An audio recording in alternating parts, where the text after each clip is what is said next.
Ya pepe asi pepe wa babu wa na ona bi pepe tutura. Kpedze wota. Eye gabena mawo be wogblɔ kaka be ƒoƒu ɖe esi. Be ɖoɖo yi ke míeɖo be míawɔ. Egɔme be egbe ya míeɖoe be míaɖo ƒe ya me ƒe Awatukpe zaɖuɖua.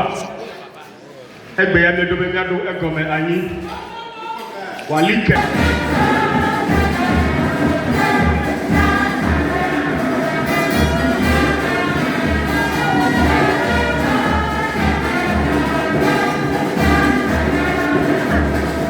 Ewe Group TV, c'est le lame, et il n'est pas son déconnoissement.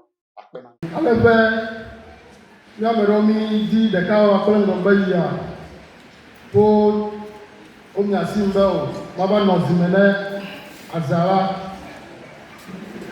me tsimegbe alo delay kura. Banza miayi wɔnawo dzi enumake le ɖokuibɔbɔ kple kuku ɖeɖe me ame sia ame anɔ anyi eye nyadzra ɖo axɔ gbeto tɔgbega atidɔ atɔlia Kpedze ofisi adakɔ. Ewe Group TV, c'est le lame, et il n'est pas son déconnoissement.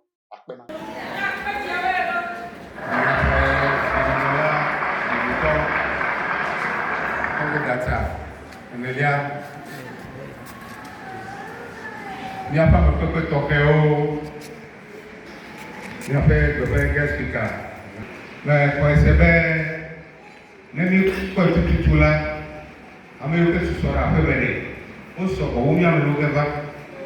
Ame tsitsiwo nɔ lɔri do, wobe nu menɔ afɔtɔ dzi kpli o. Azã etɔ̃lia gbegumi le. Ya gbe ɖe, míale kple tututu. Kɔtawo le tɔ tutututuwo le fie.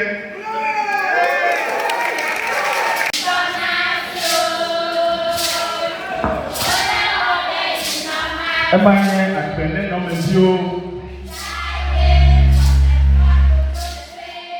Yɔmane eviawo le wɔna fia lea. Sɔlevewo, edzinenevewo, kutevewo. Wɔma te edzaka na ale bebe. Agbele nɔmeviwo miawoe zɔ. Miawoe le tekɔnu masiwo le fiam. Miawoe le di.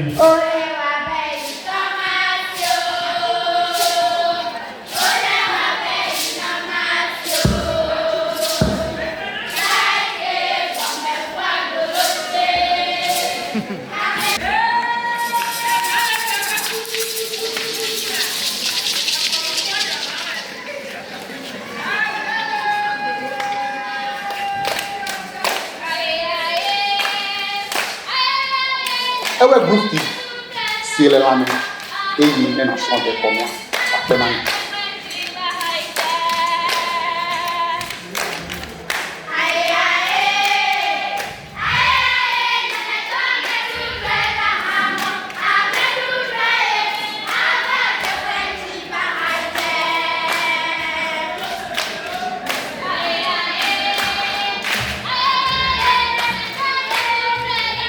Yàtọ̀ wɔnawo le Facebook Live.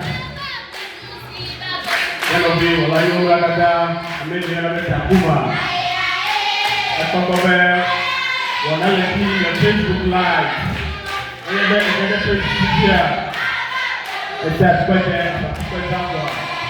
Wɔla yi le fi na akpɔ titi la live. Ye le TikTok account.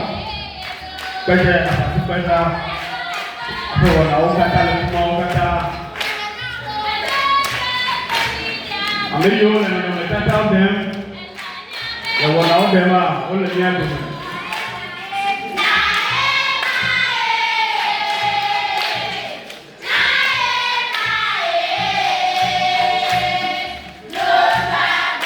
Omega Media,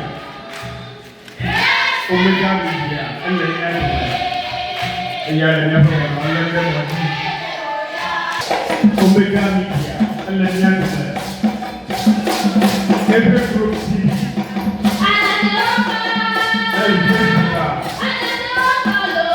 Hey,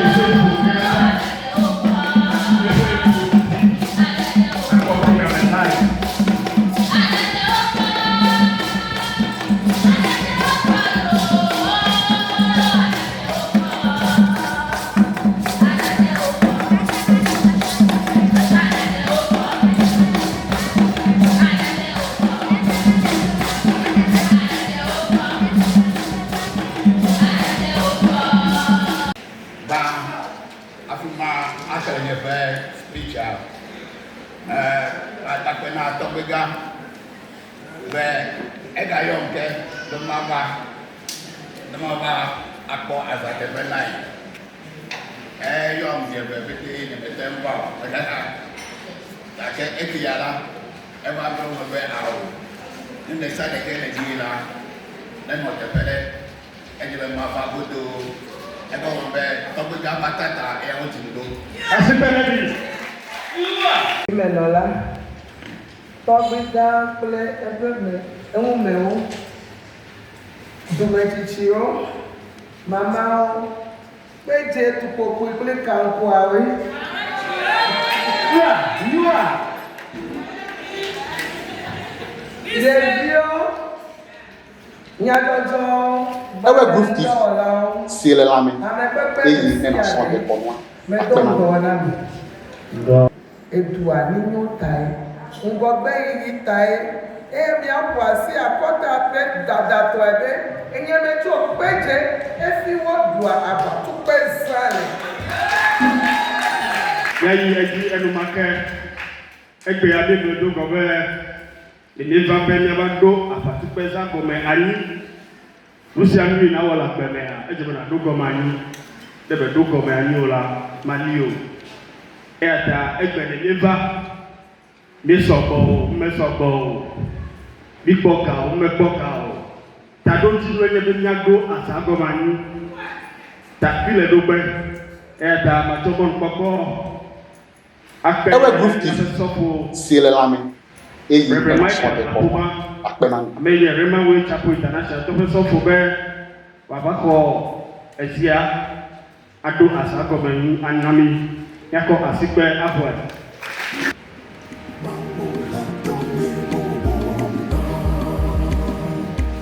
Tọ́pẹ́ Zimenola. Mais tọ́tẹ̀ dẹ́ Awatukpe dze woƒe fiagã tɔgbega asidɔ atɔ̃lia. Awatukpe dze woƒe aza etɔ̃lia si le edzi va ge alo le edzi vam le ƒe akpe eve blaɖivɔ atɔ̃lia gɔme anyi. Le nyatia nu alo nyatia dzi nyama be xlẽ fia etso Mose ƒe agbalẽ gbãtɔ tawi ɖeke ƒe kpukpui adelia. Eya ta le azaɖuɖu ƒe gbɔgbɔma te meʋu Kpedzeawo ƒe Awatukpe za etɔ̃lia le ƒe eve blaɖivɔ atɔ̃ me. Woƒu enu heɖo egɔme anyi le Mawu Fofo la,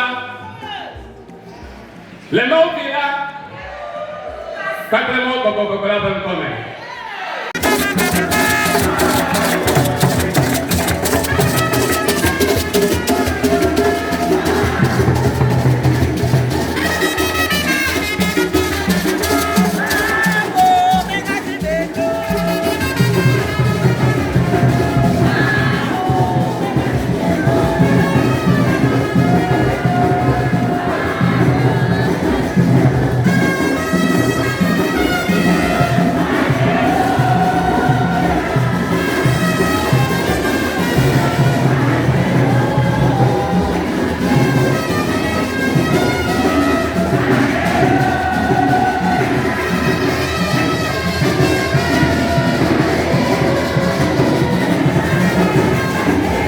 Ewe grufti si le lame. Eyi nena sonde konwa akpena.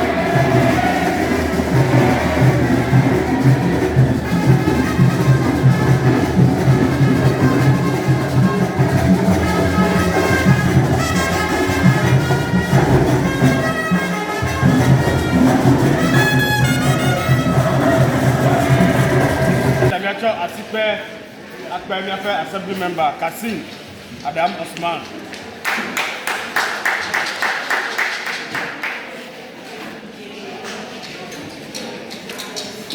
tɔgbe si me nɔ la bubutɔ ku dɛmɔ na ma tsi atsitre ɖe bɔlɛ ko adɛmɔ na ma tsi atsitre ɖe bubudede tɔ ke yiwo le aƒe me ema do dɔnɔ na mia pete azalo.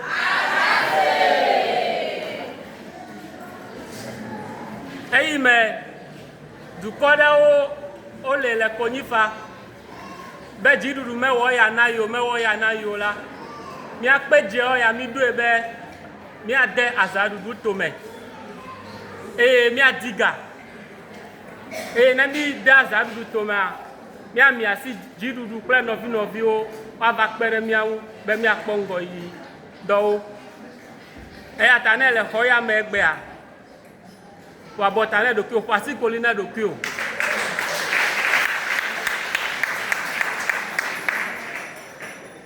Makɔ gbedoname tɔxɛ na tɔwɔ kekre be si adelia.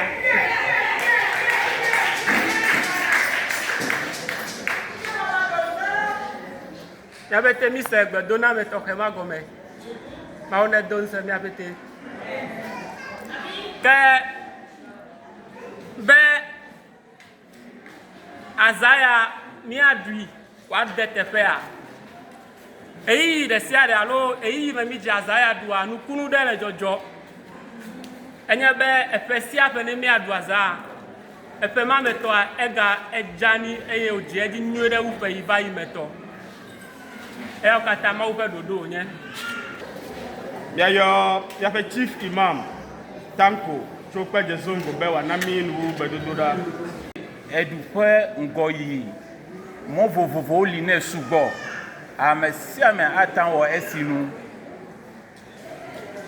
eya ta teƒe ɖewo ne ekpɔ la ale ke wole anyigba ƒe nya ʋli la agbo le yi elabe wolɔ anyigba edze be míade dzesi nenema ne minya be vavatɔ enye míaƒe xɔse ƒe akpa ɖe la ke ame ɖe maga azi ɖe mía dzi be mía awɔ naɖe ne edua ne wòayi ŋgɔ. Gade akpe na Mawu ma Allah subhanahu wa ta'ala, the supreme being Allah, the most gracious, most merciful. Ewe Group TV si le lame eye ne na srɔ̃ de kɔnua akpe na nu.